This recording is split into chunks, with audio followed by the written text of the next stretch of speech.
I'm cooking in bare feet tonight because I did the classic thing yesterday.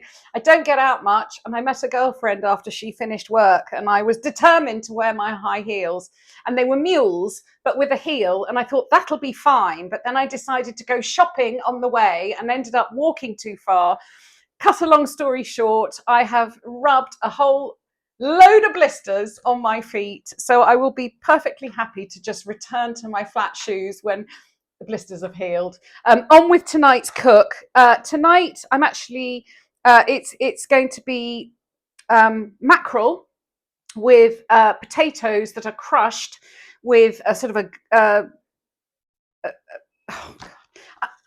I'm not going to refilm this, so I'm going to talk you through the ingredients and then you'll know what the potatoes are crushed with.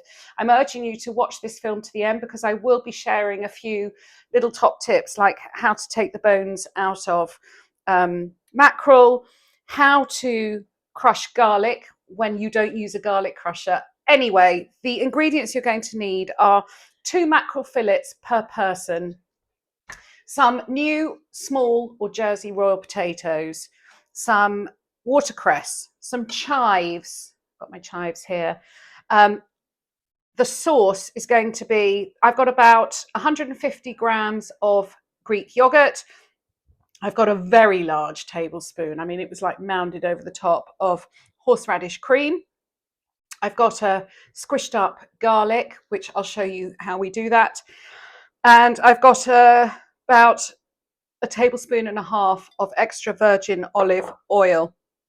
I also usually like to finish this dish off with lemon, and I don't have any lemon, not even in the freezer.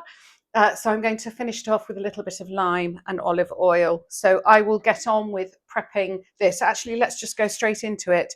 So not many people, I don't expect you all to have filleting tweezers. So one of these I have filleted. They're actually quite easy to remove the bones because on a mackerel fillet, the only place that they have bones is down the middle. So if you haven't got the tweezers, you just want to get a very sharp knife, put it in at an angle, down the middle, do not cut the skin, and then do the same. So you're making a V. I bet I don't do this perfectly. Of course I won't. But then from there, you can pull out the bones a lot easier, but try not to cut through. There we go, look. Bring a pan of salted water to the boil. I'm actually cooking way more potatoes than I need, but that's because I thought if I'm bringing the pan to the boil, if I've got all these potatoes, I'm going to use some for tonight's dish, and then I'm going to make a potato salad with the leftovers, which I will also film as a separate film. So the potatoes are going to go in. Now, new potatoes, I don't know what size you've got or what variety you've got. They will take anything from 15 to 25 minutes to cook until they're soft, and they do need to be soft. So I'd say after 15 minutes, put a knife in and see if they're cooked and take it from there. While the potatoes are cooking, we can prepare the sauce. So as I said, you've got the yogurt. Oh God. I wish I didn't have brain fog. I know what it is. It's horseradish, garlic, and extra virgin olive oil. And I wanted to show you how, because I know I have evangelized about, oh, I dropped the knife, about you shouldn't crush garlic. So what if a recipe calls for crushed garlic, I've got a garlic here that I have roughly chopped.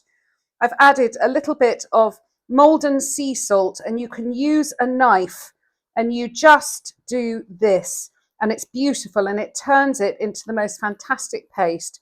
Don't worry about using salt because frankly most recipes need salt, but the smell is wonderful, and I mean, I could do it some more, but you get the point. It's a lovely garlic paste. So that's what you do there.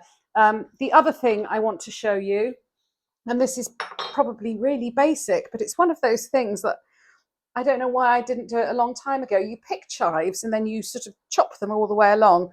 But if you cut them into kind of a manageable bunch like that, and you can chop knives really finely.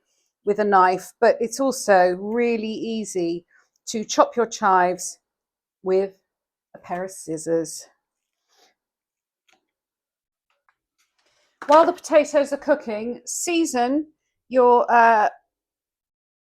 mackerel on both sides, and that can just be left for 10 minutes.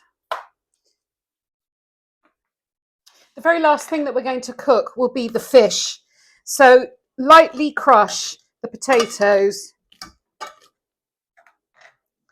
stir in that sauce that you've made. I'm only going to put in a little bit. I might have made too much sauce for the amount of potatoes I've got.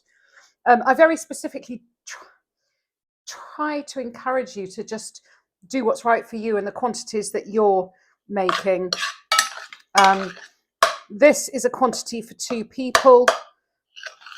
It was about a kilo of potatoes, but half of them I am going to be using for potato salad. I am going to put a little bit more on because I do love saucy. I'm also going to, sorry, that goes all the time. I'm going to put in the roughly chopped watercress. If you haven't got watercress, you could put in rocket or arugula. You could put it. I quite like lamb's lettuce, but you want something with a bit of pep to it, so possibly not lamb's lettuce. Taste it. It does need salt. I don't like to salt it until after I've stirred the seasoning in, because there's obviously salt in the water. I'm going to do that with some black pepper, and I'm going to find a lid. I'm going to put the lid on that and let it stay warm while I cook the fish and move the camera angle. These are tips and tricks that I've shown you before, but I'm putting it into action.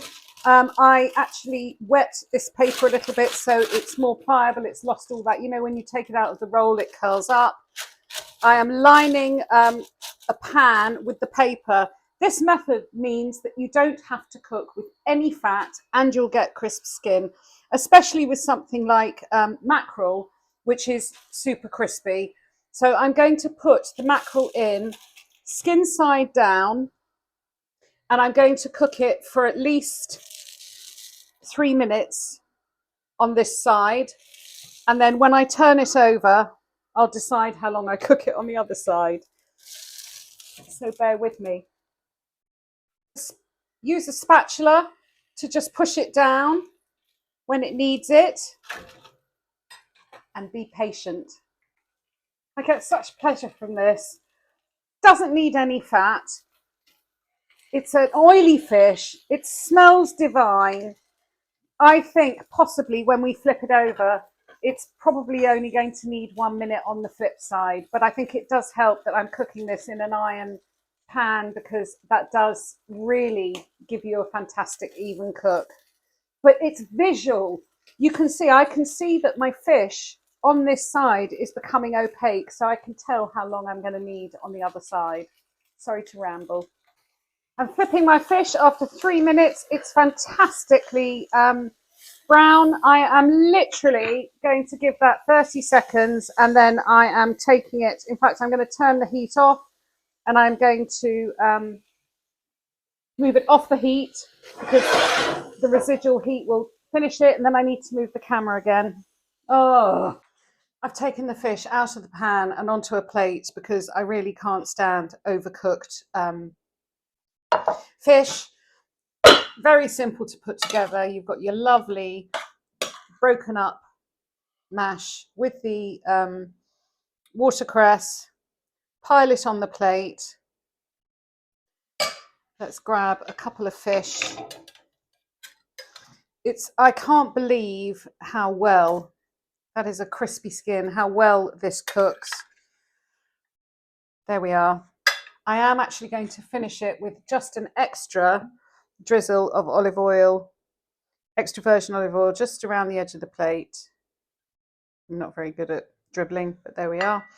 And some chives, a generous amount of chives. And yes, I know I've been going on about them for the past few weeks. I do still have some chive flowers, so it will make it extra pretty, Meghan Markle style. Do you know, I was thinking today that I could do some flower arranging tips, and I thought, well, no, I can't, because you'll all think I'm trying to be like Meghan. I'm clearly not. I'm not a royal. And there we have it. Look at that. It's absolutely beautiful. That is pan fried mackerel with crushed horseradish and watercress potatoes. God, I got through it. And coming up next will be potato salad. I'm looking for my clicker. Oh, God. I don't know. Oh, there it is.